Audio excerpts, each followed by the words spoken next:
how to make your floor plan in Revit 2027 duplicated in another levels. Like I have this floor plan. I want to duplicate it to level 1 and 2 to level 2, 3 and 4. Go to architecture, then select all of this. I don't want the doors, press on shift, and I don't want to select these doors.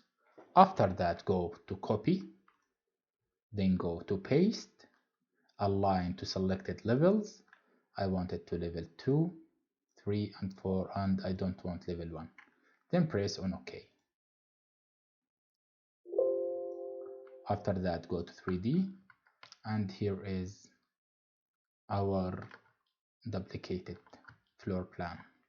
Let's delete these doors, and here is our model.